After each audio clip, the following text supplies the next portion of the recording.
Audio Jungle.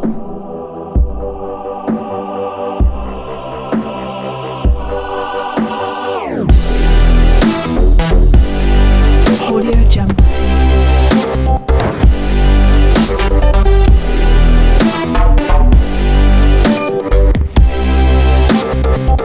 Audio Jungle.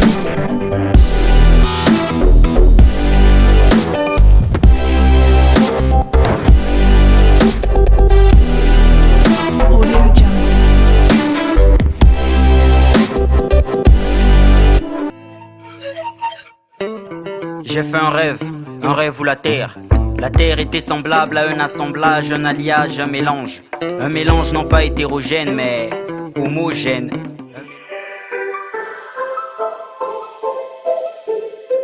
Black Panther, je suis un slammer, un poète slammer. J'ai découvert le slam en 2011 par le biais de la deuxième compétition interscolaire. Mais avant cette compétition, j'écrivais déjà des textes. C'est à partir de cette compétition que j'ai su que le slam était ma voie.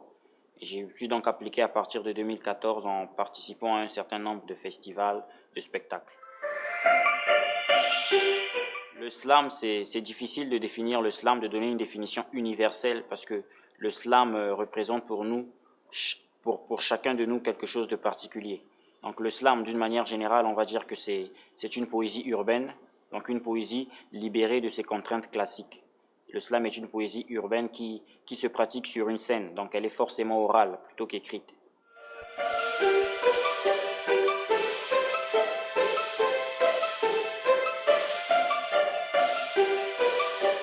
Comme je disais tantôt, mes débuts, ma découverte avec le slam, ça a été en 2011.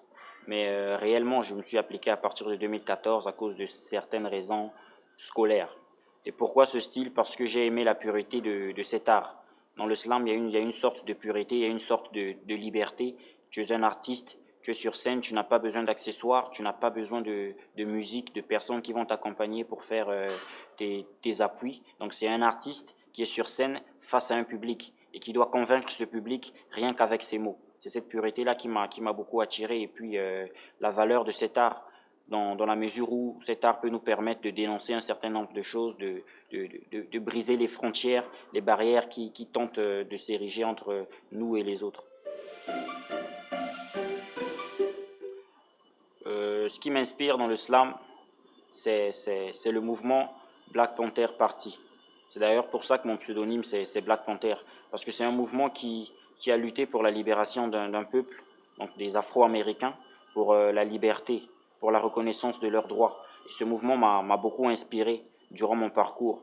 Les artistes aussi, de Black Panther Party, comme Dilas Poet ou encore Gilles Scott-Heron, qui sont les précurseurs de ce mouvement. Mon parcours scolaire. Je suis titulaire d'un bac C. J'ai obtenu un bac C et ensuite j'ai opté pour la filière de gestion. Donc je suis un étudiant en gestion financière, titulaire également d'un brevet de technicien supérieur d'entreprise. Et cette année, je passe une licence. Donc j'associe le slam avec ma vie estudiantine. Oui, pourquoi pas. Cela est possible, il suffit d'avoir une bonne stratégie, il suffit de savoir comment s'organiser. Mais ce n'est pas facile. Pas qu'au Congo, pas qu'avec le slam, ce n'est pas facile pour un artiste de vivre de son art. Parce que partout dans le monde, l'art est un peu marginalisé. Donc il faut certainement beaucoup de travail, il faut beaucoup d'applications, des gens qui vont te soutenir pour pouvoir vivre de son art. Mais je pense que cela est possible parce j'ai rencontré durant les festivals nationaux ou encore internationaux plusieurs artistes slameurs qui m'ont fait comprendre qu'ils vivaient de leur art. Donc je pense que cela est possible.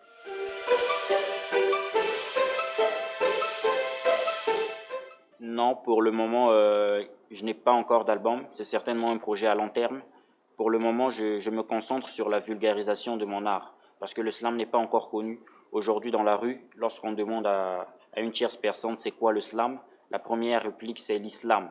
Donc, le slam n'est pas du tout connu pour le moment. Donc, c'est un peu complexe pour moi d'aller en studio, de proposer un produit dont on ignore complètement la nature.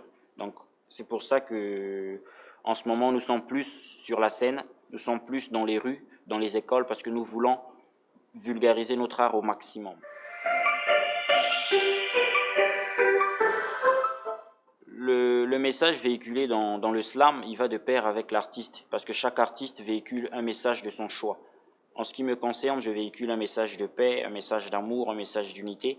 Il y a certains qui... Donc je disais que le message dépend de l'artiste. Je ne peux pas dire que le slam est basé uniquement sur un seul message. L'art est vraiment universel, l'art est vaste, les thèmes sont très nombreux et chaque artiste décide de déclamer son texte, d'écrire en fonction de son quotidien, en fonction de son vécu, de ses expériences. Donc il n'y a pas un message central ou encore dire que dès qu'on parle du slam, ça nous renvoie à tel ou tel sujet.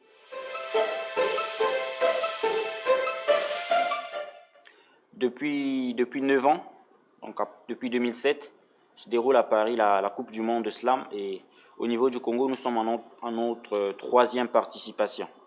Et j'ai été à Paris en juin dernier, durant la première semaine, donc du 1er, elle s'est déroulée du 1er au 9 juin à Paris, à Belleville, dans le 20e.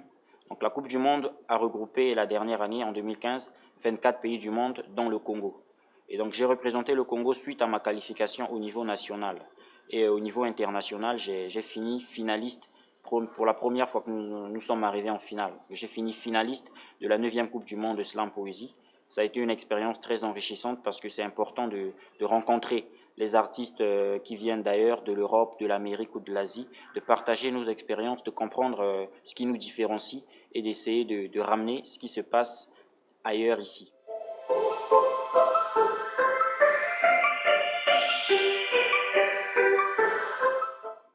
C'est difficile de dire qu'il y a un moment qui m'a plus marqué parce que à chaque fois qu'on est sur scène, il y a des émotions. À chaque fois qu'on est sur scène, on essaye de transmettre ce qui est en nous.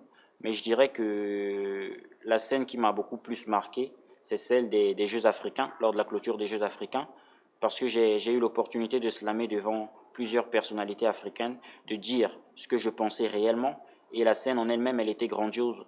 Lorsque j'ai commencé avec le slam, je ne pensais pas que je slammerais un jour dans un stade. Sur la culture, je vais plutôt parler de la culture urbaine parce que c'est mon domaine. Donc je dis que la culture urbaine, elle se pratique surtout par les jeunes. C'est vrai qu'en ce moment, nous avons l'impression d'être un peu marginalisés ou d'être un peu écartés, mais la culture urbaine vit, elle existe et plusieurs jeunes décident de pratiquer cet art, que ce soit avec le rap, que ce soit avec la danse, que ce soit avec le slam. Ce sont pour nous des formes d'expression. Donc la culture vit et on veille à ce qu'elle continue de vivre.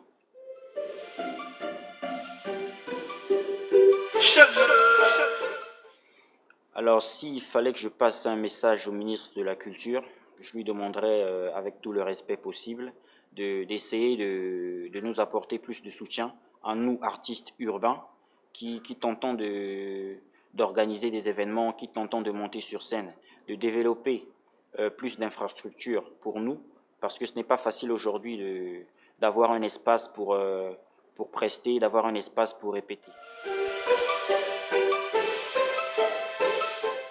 Mes projets dans 5 ans. L'avenir, il est assez incertain, mais je dirais que dans 5 ans, le slam sera beaucoup plus vulgaire à travers toutes les actions que j'aurai menées depuis mes débuts jusqu'à aujourd'hui et jusqu'à ce que ces 5 ans arrivent. Pourquoi pas la création d'un festival de slam international ici à Brazzaville, comme on le voit dans les autres pays d'Afrique. Le message que je véhicule, le message que j'adresse particulièrement à la jeunesse congolaise, c'est de ne pas toujours trouver à travers la violence le moyen d'expression. Mais on peut véhiculer ce qu'on pense, on peut véhiculer ce que nous voulons revendiquer à travers l'art. Pourquoi pas à travers le slam qui est cet art justement qui nous permet d'être libres et de nous exprimer. Le dernier mot, c'est de vous remercier, vous qui me recevez aujourd'hui, et de dire à tous ceux qui souhaitent pratiquer cet art qui est le slam, c'est de nous rejoindre à l'Institut français du Congo, au siège de l'atelier Style Oblique. Nous sommes là, nous recevons tout le monde, c'est un collectif qui a des portes grandement ouvertes. Merci à vous. pièces de théâtre, nos tableaux d'art, les pages de nos romans quelque part. Le développement arrive à la vitesse de la lumière, parce qu'on refuse d'être des acteurs de l'émigration. On construit l'avenir de notre terre-mère, loin des préjugés qu'on nous étiquette. Audio Jungle.